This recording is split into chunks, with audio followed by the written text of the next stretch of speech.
Hello all of you wonderful people, Jules here for WhatCulture.com with a sort of history lesson on my glorious ascension to the, middle of the pack of WhatCulture presenters. As I don't know if you were aware of this, but my first on-camera appearance for this channel was way back in 2017 when I got my lungs punched out of me by wrestler Joe Hendry. That was fun. However, when I finally got my breath back, I spoke about video game Superbosses, of how these weren't just secret challenges to overcome, but were actually exercises in utter pain and despair that would push you beyond your breaking point. And now, as I stand here a more bearded and more bolded veteran of the industry, I reckon I'm game for another round. So lend me your strength, dear viewer, and I will lend you mine, as I am Jules, we are WhatCulture, and these are 8 more optional Superbosses who totally destroyed players. Number 8. Red Dragon. Dungeons & Dragons Tower of Doom. Now, as some of you may know, I absolutely adore Dungeons & Dragons. I've been playing it on and off for years now, and has inspired my love of all things tabletop and fantasy gaming. And so, whenever a video game comes along with the D&D branding, it always piques my interest. Side note, by the way, if you too share my love of dice rolling, then let me take a persuasion check on you now and tell you about my board game channel, Live and Let's Dice. If you like Warhammer, model painting, and of course D&D, then go check it out. Anyway, back to the glory days of the arcade, which gave birth to Capcom's fantastic Dungeons & Dragons Tower of Doom, a side-scrolling beat-em-up that dripped with love for the source material and could be enjoyed by up to 4 players at a time. And it was a surprisingly deep game as well, with leveling up, item management, and even enemies that act in manners similar to the pen and paper classic. I mean, look at this troll. He's a massive dick, unless you actually burn his body like I've asked my missus to do to my PC once I pop my clogs. No one should see that. And to top it all off, there's a monstrously difficult super boss that you can take on in the form of the Red Dragon. This boss is so cheap and difficult that the game warns you about tackling this beast 3 times before even letting you instantly die to its fire breath attacks. It's got a health bar that is so big that it doesn't even show up on screen for a while because the game's devs couldn't figure out a way of showing it that didn't take up the entire thing. In the arcades, this was the pinnacle of wallet robbing, which actually explains why it drops so much gold should you ever be able to actually defeat it. Number 7. The Forgotten One. Castlevania Lament of Innocence. Lament of Innocence is a Castlevania game that I feel never really gets enough love. And arguably, when it's competing against Symphony of the Night and Dracula's Curse, you can kind of see why it's been so hard to break out to the top of the pack. However, one thing that does stand out from Lament is that it has one of the hardest bosses of the title tucked away as a meaty and deadly secret for players to uncover. The Forgotten One is described as a man-made monster, meaning that at some point a group of very foolish people decided that it would be a great idea to build a monstrous meat puppet in their basement. While the design might be more stock than stocking your stock racing car full of OXO stock cubes, the battle itself is incredibly tough.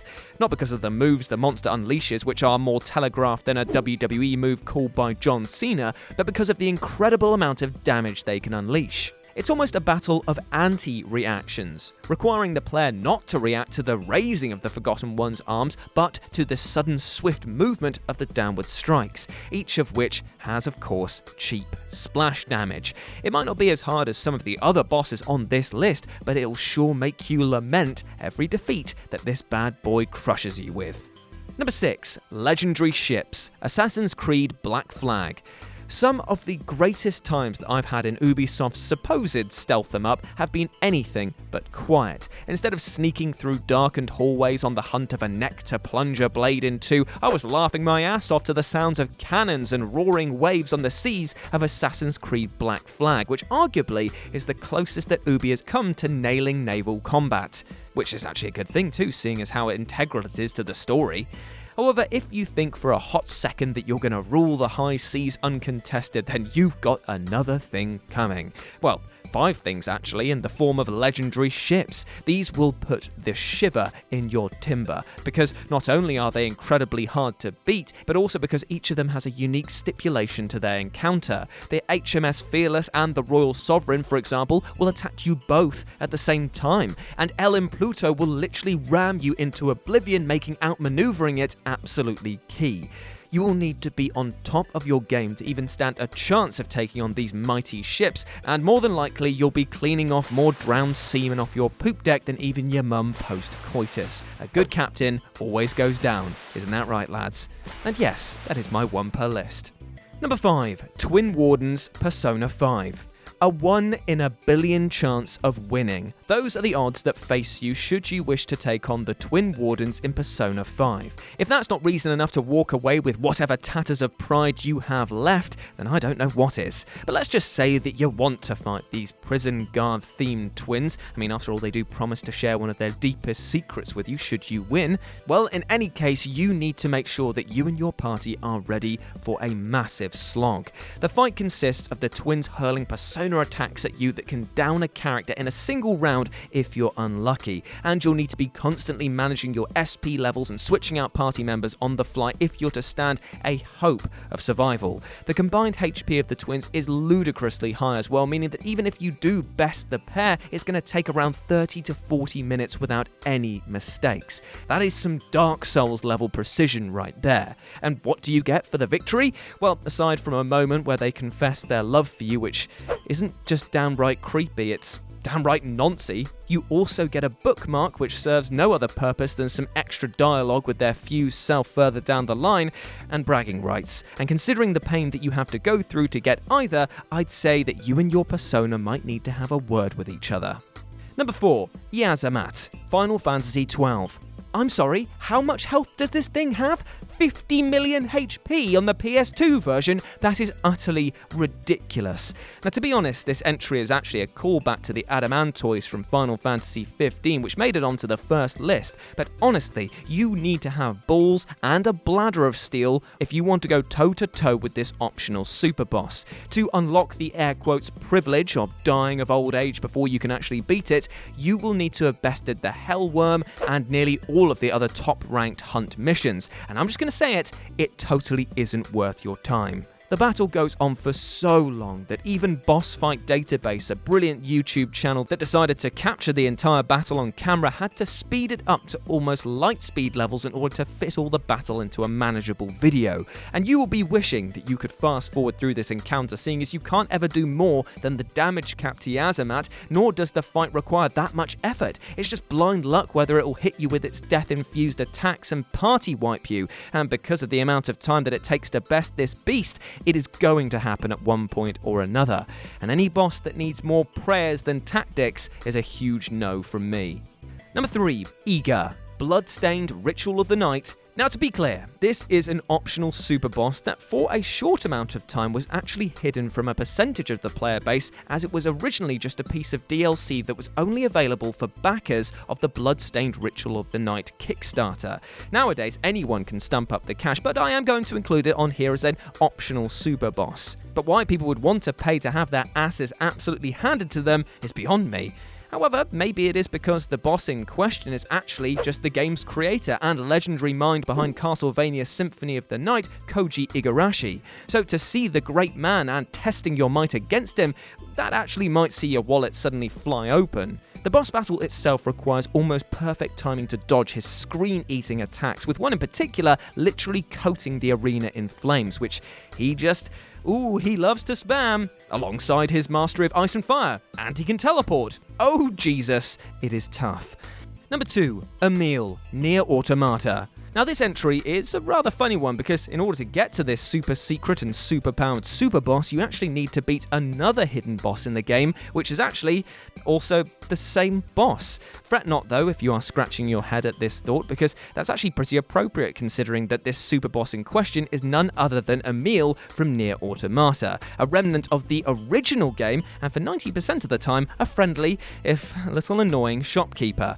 The other 10% though is another matter, as Emil's and Emil's determination battles are some of the hardest challenges you will ever be asked to overcome. The first is triggered by stealing a mask from his shack and then naughtily returning to rob him once more, leading him to defend his possessions by trying to run you over with his weird rickshaw-style body. I know, it is weird, but this is a weird game. If that wasn't enough, then in order to tackle Emil's determination, you need to max out all of your weapons, have defeated Emil previously, and then head out to the desert, where suddenly a huge construct made of Emil's masks will erupt from the dunes, forcing you to duke it out. It is a brilliant battle, and incredibly tense thanks to the huge damage output that it can dole out through its laser eyes, bombing run attacks, and explosions. It's also level 99, so your gear best be top drawer, otherwise you'll find yourself buried in the sands alongside who knows how many others. And number 1, Oni Ultra Street Fighter 4.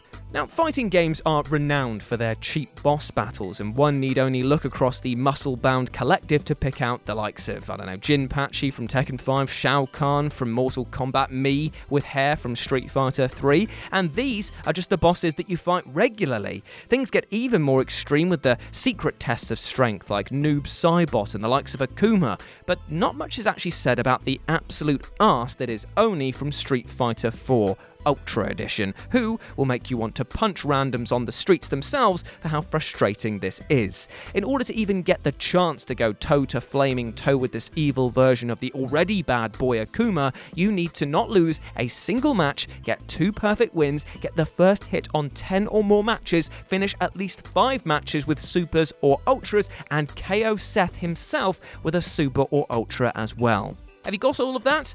Well, you won't in the 3 seconds or so that it will take Oni to kick your head clean off.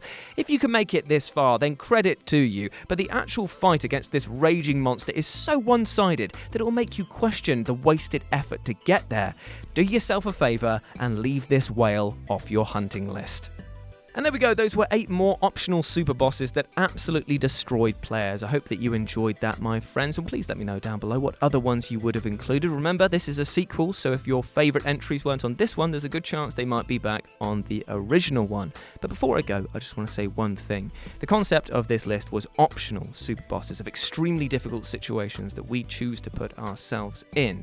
Now that can actually apply to our lives outside of the gaming sphere, because sometimes we do make hurdles for ourselves, sometimes we do make situations much more difficult than they need to be without even realizing. So my advice to you right now, today, is to take a step back from things, to analyze what you can and can't control in your life, because you might realize that you're wasting a ton of effort on something that you can't actually change the output on. And if you were to use your energy in the places that you can control, you might find your life is better, more structured, and healthier. Treat yourself fairly, both mentally and physically, and give yourself a break if you need it. And remember, you can ask for a helping hand. I mean, it's the end of the year, or the beginning of the next one. I don't know when this video is going to come out. It's dark, it's cold, but you are not alone in either of those situations. Hope that you're doing well, and a good start or a good end to the year. As always, I've been Jules. You can go follow me at RetroJ with a 0 over on Twitter. As always, you have been awesome. Never forget that, and I'll speak to you soon. Bye.